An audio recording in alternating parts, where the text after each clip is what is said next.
सभी मित्रों को नमस्कार, सुप्रभात। कैसे हो आप? सभी अच्छे होंगे। एक बार फिर से मैं आपके सामने हाजिर हूँ एक नई कहानी के साथ। और आज की कहानी जो है वो अपने घर में जो बुजुर्ग है उन पर आधारित है। तो ध्यान से इसको सुने और इसको समझने की कोशिश करें। एक बार एक राजा होता है और वो राजा बड़े आराम से जो है राज व्यवस्था चला रहा होता है। और राजा जो है वो नौजवान होता है, कम उम्र का होता है।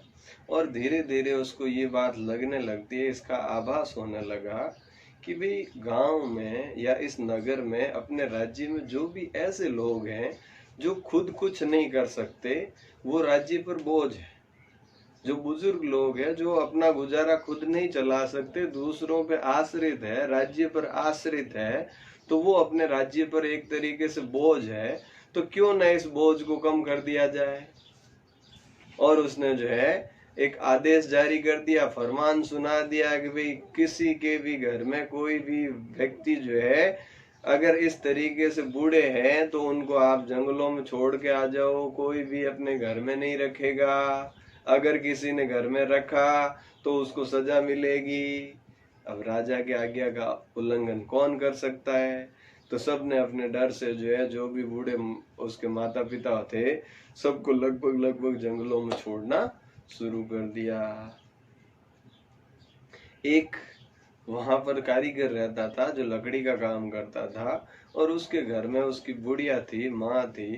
तो उसको अपनी माँ से बड़ा लगाव था और उसको ये सुझाव बड़ा ठीक नहीं लगा। बड़ा दुखदायी तो था सबके लिए, लेकिन बाकी सब ने तो मजबूरी में कोई कुछ सूझा नहीं, तो उन्होंने छोड़ के आगे। उसने कहा ऐसे छोड़ना तो कोई समाधान नहीं है। तो उसने जो है अपने घर के अंदर ही जो है एक अंडरग्राउंड बना दिया, खड्डा बना दिया, और उस गड्ढे के अंदर जो है अपनी बुढ़िया को छुपा दिया। दिन भर जो है बुढ़िया वहीं अंदर ही रहती, शाम को और सुबह को वो खाना पहुंचा देता, और इस तरीके से चलने लगा। और काफी समय ऐसे गुजर गया, राज्य में सब कुछ ठीक ठाक चल रहा था। एक दिन राजा को जो है पड़ोसी राज्य से एक पत्र मिला, और उस पत्र में लिखा था कि भाई हम जो है आपके राज्य पर अधिकार करना चाहते हैं, और आपको युद्ध के लिए आप तैयार रहें। और अगर आपको युद्ध से बचना है तो इसकी एक शर्त है, और वो शर्त ये है कि एक ऐसा ड्रम बनाकर हमें दीजिए जो कि अपने आप बजे।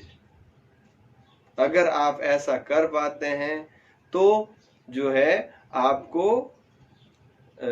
आक्रमण का सामना नहीं करना पड़ेगा। हम जो है कोई भी आपके राज्य पर अधिकार की कोशिश नहीं करेंगे, अन्यथा आप युद्ध के लिए तैयार रहें। अब राजा बड़ा चिंतित था, हैरान था, और उसने पूरे नगर में ये ऐलान करवा दिया कि भाई जो भी व्यक्ति जो है बिना बजाए अपने आप बजने वाला ड्रम जो बनाएगा उसको उचित इनाम दिया जाएगा। किसी को कोई सूझा ही नहीं, कोई कुछ आ नहीं रहा है। तो वहां जो है एक शाम के समय बुढ़िया को जब खाना देने वो व्यक्ति गया, तो बुढ़िया ने पूछा क्या हुआ भाई, आज चेहरे का हाव भाव कैसे उड़ा हुआ है, कुछ गड़बड़ हुई क्या? तो उसने कहा भाई राजा, पड़ोसी राजा ने अपने ऐसा एक सुझाव भेजा है और इसका कोई समाधान है नहीं। तो बुढ़िया ने कहा बस इतनी सी बात। उसको बड़ा आश्चर्य हुआ, बुढ़िया ऐसे कैसे कह रही, इतनी सी बात। उन्होंने कहा कुछ नहीं, तुम जो है एक लकड़ी का सांचा बना के मेरे पास ले आओ, 2 कागज ले आओ, और एक जो है वो आटा ले आओ जिससे मैं लई बना दूंगी। उसने क्या किया, घेर लिया, कागज लिए, एक तरफ से पूरा बंद किया, उसके अंदर जो है एक भौरा डाल दिया, और दूसरी तरफ से भी जो है उस कागज को बंद कर दिया, और बीच में 1-2 छेद कर दिए जिससे कि हवा भी बाहर होती रहे, एक भौरा मरे नहीं अंदर।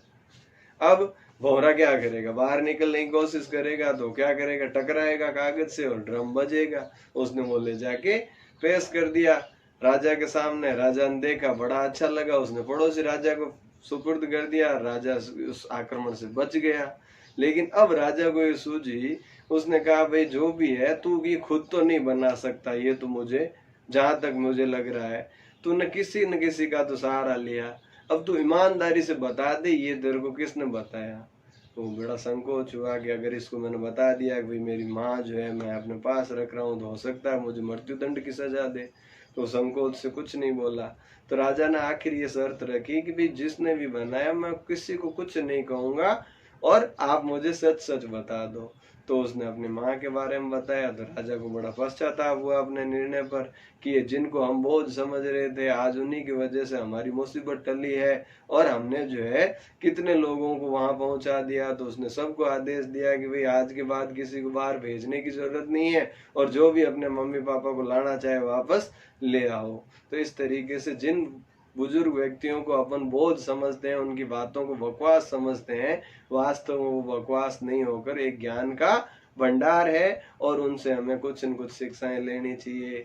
इसी तरीके की एक मारवाड़ी में भी कहावत है लग्यात, वो भी सुना देता हूँ कि भाई एक बार जो है किसी नौजवान की बारात जानी थी और बारात में जो है लड़की वालों की तरफ से एक शर्त रखी हुई थी कि भाई बारात में एक भी बूढ़ा व्यक्ति या साफे वाला व्यक्ति नहीं आना चाहिए, सारे के सारे जवान आने चाहिए। अब बारात रवाना हुई तो लड़के का जो मामा था वो बुजुर्ग था और उसने कहा भाई मुझे तो ले चलो, लेकिन लड़के और उसके दोस्तों ने कहा नहीं, उन्होंने मना किया यार हम आपको नहीं ले जा सकते। और उन्होंने कहा कैसे भी करके बोरी में डाल के ही ले जाओ भले ही, या कैसे भी करके ले जाओ लेकिन मुझे ले जाओ, मैं अपने भांजे की बारात में चलना चाहता हूँ और कहीं न कहीं आपका काम ही आऊंगा, डेरे जो है अपने जो रहने का स्थान है जो डेरा है उसकी रखवाली तो करूंगा कम से कम। तो सबको अच्छा लगा, हाँ यार ये काम तो ठीक है, ये तो कर सकता है। तो उसको बोरी में डाल के ले गए। अब ले गए, बारात का स्वागत किया गया, नाश्ता वगैरह करवाया गया और उसके बाद जब समय हुआ, शुभ मुहूर्त हुआ तो उसको तोरण पे बुलाया गया दूल्हे को और वहां पर एक शर्त रख दी।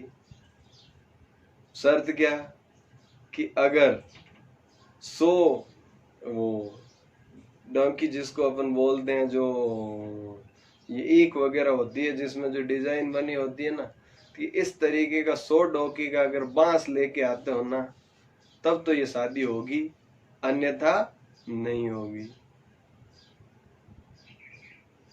किसी को उपाय सूझा नहीं, सारे युवा थे, नौजवान थे, अब बिल्कुल एक दूसरे से चर्चा की, आखिर में कहा कि भाई ये तो है नहीं।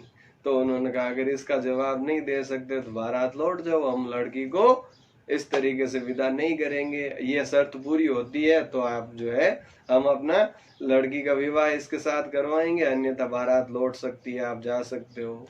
अब सारे जो है चेहरे उतरे हुए डेरे में पहुंचे, मामा जी बोरी में से यूं झांक रहे हैं, देखा क्या हुआ रे, क्या कुछ नहीं चलो वापस। अरे क्या हुआ क्या, बता तो सही। क्या कुछ नहीं हुआ, होना क्या है, अब चलो वापस। क्या एक बार बात तो बता कि बात ये है कि 100 डोंकी के बांस मांग रहे हैं तभी शादी होगी, बस इतनी सी बात है, इतनी सी। अरे तो कि छोटी सी बात है, मुझे पूछ मैं भी बताता हूँ, बताओ। तो उन्होंने कहा यहाँ कहीं आस पास में मिट्टी का टीला है कि नहीं है, कि है, कि वहां पर जो है धूप होती है, जो डसावड़ी जिसको अपन कहते हैं, मोतिया डसावड़ी, उसकी जड़ें होती है, छोटी छोटी गांठे वाली होती है, कि वो जड़ जो है निकाल के ले आ और वो जाके दे दे उसको, उसकी इतनी सी में जो है 100 से ज्यादा गांठ उसमें हो जाएगी, तो 100 गांठ का बांस ही तो चाहिए उनको। ठीक है, वो ले जाके दिया और उसकी शादी हो गई। तो इस तरीके से जो है बुजुर्गों ने अपनी बुद्धिमत्ता का परिचय दिया। इसी परिप्रेक्ष्य में एक और कहानी भी आती है कि भाई ऐसे ही बारात जाती है और वो जो है दूल्हा ससुराल पक्ष वाले जो है वो शर्त रखते हैं कि आसपास में यहाँ से एक नदी चल रही है, ये नदी जो है अगर दूध से बहने लगे ना तो हम शादी करवाएं। कि यार नदी दूध से बहे, इतना दूध तो अपन कहाँ से लाएंगे, दूध की नदियां कहाँ से बहेंगी, शादी होनी नहीं है, चलो वापस। फिर से वही स्थिति होती है, डेरे में पहुंचते हैं तो वहां भी जो है इसी तरह से मामा की तरह कोई बूढ़ा बुजुर्ग व्यक्ति होता है। उन्होंने कहा क्या हुआ कि ऐसी शर्त है, दूध की नदी तो बाहर नहीं सकते, चलो वापस। उसने कहा चिंता मत करो, मैं बैठा हूं ना, आप तो जाके बोलो तैयारी करो, तैयार है हम। ठीक है, कि बोलना क्या है जाके, कि उनको बोलना ये है कि नदी को खाली करो, दूध की व्यवस्था हो गई है लेकिन इसमें जो पानी बह रहा है ना वो पानी पहले खाली करो, फिर हम दूध की नदी बहाएंगे। अब ना पानी खाली होने वाला है ना दूध बहाना पड़ेगा, वो तो तुम्हारी परीक्षा ले रहे हैं मूर्खों। तो कई बार इस तरीके से जो है हमारे सामने भी ये विपत्तियां आ जाती है, और हमारे घर में जो बड़े बुजुर्ग हैं वो जो है अथाह ज्ञान के भंडार हैं। तो हमें यथासंभव जितना भी समय मिले उनके साथ बैठें, क्योंकि हमने जो है आज तक सीखा है या पढ़ा है वो सिर्फ किताबी ज्ञान है, उसको व्यवहारिकता में नहीं जिया है। अपने कल्पना के आधार पर हमने किसी न किसी निर्णय पे पहुंचा है कि भाई अगर ऐसा हुआ तो ऐसा हो जाएगा। लेकिन जो बुजुर्ग लोग हैं जिन्होंने 70 साल 80 साल की उम्र पाई है, तो उन्होंने व्यवहारिक जीवन में बहुत सारी चीजें सीखी है, तो उनके अनुभव जो है वो हमारे लिए बहुत कामयाब हो सकते हैं। जरूरी नहीं है कि हम सारी चीजें खुद करके और फिर सीखेंगे तभी जो है मानेंगे। हमारी जिंदगी बहुत छोटी है और बहुत सारे अनुभव ऐसे हैं कि अगर हम खुद एक एक करके सीखने लगे ना, जिंदगी बहुत छोटी पड़ जाएगी, कुछ भी नहीं सीख पाएंगे। तो जहां तक संभव हो बड़े बुजुर्गों के पास बैठें, उनसे प्रेम से बात करें और उनकी कहना माने, और उनके पास जो भी ज्ञान है उसको ग्रहण करने की कोशिश करें। इसी आशा के साथ आज की कहानी को यहीं विराम देता हूँ। धन्यवाद। जय हिंद, जय भारत।